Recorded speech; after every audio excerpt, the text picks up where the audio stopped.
Alam nyo na guys, gagawa tayo ngayon ng shake. Okay, nata ito yelo. Maraming yelo. Okay, muna natin. Mangga na matamis. At gatas. Sterilization guys.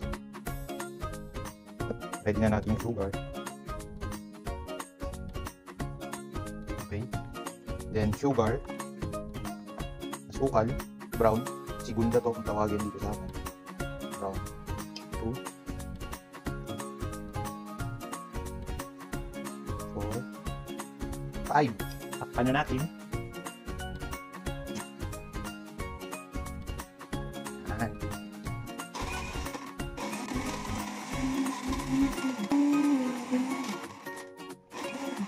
Medyo creamy na siya guys, nakikita nyo. Tikman natin.